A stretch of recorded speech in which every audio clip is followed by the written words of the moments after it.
minha gente. Boa tarde. Estou aguardando aqui a entrada de alguns companheiros do Face Live. Vejo agora que tenho 5 pessoas. Eu estou preocupado com o Facebook. Antigamente eu atingi milhões de companheiros nas conversas que fazia a partir do Senado. Mas recentemente, quando eu posto, por exemplo, não ao vivo como estou fazendo agora, mas posto um videozinho com algumas explicações, esclarecimentos que eu quero democratizar, não entra ninguém e não aparecem comentários. Você veja, eu entrei agora, vocês já estão entrando e conversando comigo. Eu fiz um comentário sobre a ação do Ministério Público na questão dos pedágios do Paraná e 2 pessoas fizeram um comentário. Eu não acredito nisso. Eu acho que o Face, de alguma forma, com algum algoritmo, está me restringindo o acesso às pessoas. Então, eu vou retomar aquele assunto do videozinho. Era um vídeo organizado, sintético, rápido. Eu estou tendo aqui um aviso de bateria fraca. Isso significa que não vamos poder conversar por muito tempo. Mas o que eu dizia era o seguinte: eu tive uma luta brutal contra o pedágio. Quando eu assumi, o Lerner tinha feito contratos rigorosamente absurdos, contra o interesse público, imorais, portanto nulos de pleno direito. E eu dizia na campanha: eu assumo o governo do Estado, o pedágio baixa ou acaba, ou liquidamos com isso. Eu confiava na ação do Judiciário e do Ministério Público. E eu entrei com 40 ações contestando preços, aumentos de tarifa e não ganhei nenhuma. Os juízes, ou determinados juízes, né, não vamos generalizar isso, votavam e decidiam invariavelmente a favor das empreiteiras e das concessionárias de pedágio. Mas agora, recentemente, depois que caiu o governo do Beto, no processo eleitoral também a coisa era terrível contra mim. Criminalizavam tudo que eu dizia. Eu fui de cara aberta, eu digo sempre o que penso e faço o que eu digo. E tudo que eu pus de significativo no horário eleitoral era retirado e vinha uma multa pesada. Era uma guerra judicial contra mim, tentando me tirar não só do espaço eleitoral, mas me inviabilizar através de multas pesadíssimas. Era uma agressão financeira, a minha vida financeira. Eu resisti. Estou na política até hoje, estou aqui conversando com vocês através do Face Live.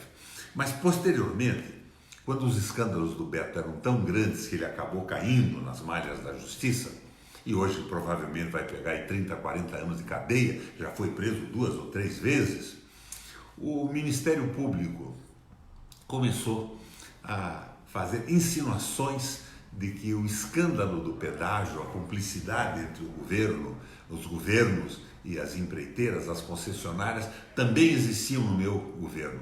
E fizeram isso durante a campanha eleitoral. Insinuações. Não diziam nada, mas insinuavam. E os fake news do grupo adversário punham no ar isso. Requião em conluio com o pedágio. Uma canalice absoluta. A minha indignação, vocês podem imaginar, é a mesma que eu sinto até hoje. Mas o Ministério Público, com essas insinuações, provavelmente pela convicção de alguns promotores, procuradores que não simpatizavam com a minha posição política, tentavam me destruir eleitoralmente, dando espaço e matéria para os fake news, e não só para fake news, para os jornais da oposição, os jornais aos quais eu me recusava a pagar a opinião. Agora, mais recentemente, eles então resolveram que o pedágio, como eu dizia, era um crime que eles iam atuar. Seriam os heróis que me faltaram quando eu fui governador. Eu não tive apoio de juiz, não tive apoio de Ministério Público, joguei sozinho e a mídia toda defendendo os empresários, concessionários de transporte coletivo, dizendo: o Requião é louco, o Requião é irresponsável, o pedágio é bom.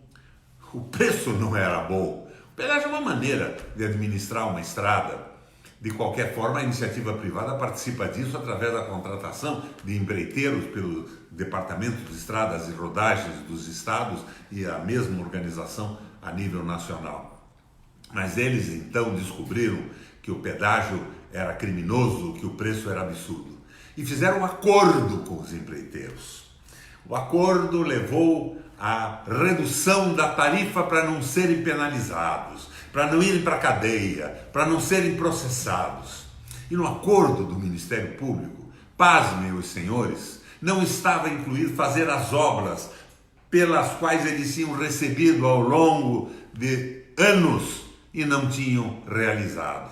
Era extremamente confortável. Nós damos um fim, quase no fim dos contratos, nós damos uma reduzida no preço do pedágio. O povo vai dizer, o Ministério Público é porreta, são os capitães Américas, os heróis da pátria, mas eles não mexeram com as obras que não foram construídas.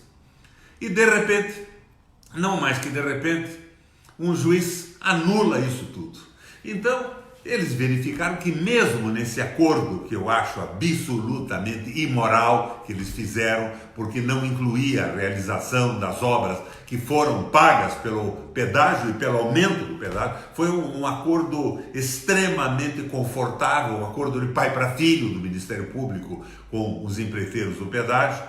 Mesmo assim, um juiz derrubou isso tudo em juízo. O que eu posso dizer agora? A mesma coisa que eles insinuavam contra mim? O Ministério Público estava conluiado com os empreiteiros e concessionários de pedágio para livrá-los da culpa de uma possível retaliação posterior. É isso? Minha gente, é terrível isso. Então, eu volto a esse tema agora porque assisti agora há pouco uma palestra do ministro Fachin no Tribunal Superior, no Tribunal Regional Eleitoral aqui do Paraná. Uma belíssima palestra. Sem citar o nome desses promotores, procuradores e juízes que agem à margem da lei, acima da lei, por convicção pessoal, por veso político, ideológico, ele bate duríssimo. Parece que o Fachin acordou de repente para o absurdo que é o atropelamento do direito brasileiro a serviço de convicções ideológicas e de posições partidárias. Minha gente, eu vibrei com o Sérgio Moro no início da Lava Jato. De repente, ele vira ministro desse governo do Bolsonaro, ministro de um governo que é contra as mulheres, está entregando o Brasil, entregando o petróleo, que quer acabar com o direito dos trabalhadores, acabar com a aposentadoria, e ele lá junto, de mão dada, vai a jogo de futebol, tentando ganhar uma parte do aplauso dessa direita iludida brasileira. O povo brasileiro não entendeu ainda que o combate à corrupção é necessário, mas que ele não pode ser dirigido a um setor da política, a determinados partidos. O combate à corrupção é importantíssimo, mas quando ele é utilizado como um instrumento político, ele se transforma numa infâmia e compromete não só o direito, mas o sistema democrático brasileiro. Eu recomendo a vocês, acessem aí na internet a palestra do ministro Fachin aqui em Curitiba, hoje pela manhã, hoje dia 8 pela manhã. Uma bela palestra, parece que o ministro acordou e voltou a ser aquele Fachin pelo qual eu me bati e ajudei, fundamentalmente ajudei a viabilizar a sua nomeação no Congresso Nacional. Ele demole essa postura do Moro, do Dallagnol, do Ministério Público, da Lava Jato, sem se referir a eles, mas falando no direito, na utilização do direito como instrumento de luta política. Um troço bacana. Mas, minha gente, eu sempre estou, como estou aqui agora, dizendo o que penso de cara aberta, dando a cara a tapa. Eu digo o que penso porque é assim que eu acho que se deve fazer política. E eu fui liquidado na última eleição por esses fake news, pelas suspeitas levantadas pelo Ministério Público, por agressões que eu nem sabia que estavam sendo feitas, por essa programação de WhatsApp através de fake news dirigidos a determinado público. Mas estou na luta do mesmo jeito, foi um incidente. E eu tenho que lutar pela melhora do meu país de uma forma ou de outra.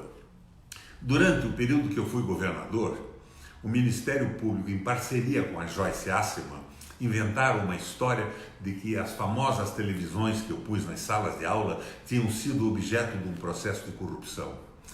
O Ministério Público sustentava isso, a Joyce batia e diziam que o meu governo tinha um esquema de corrupção.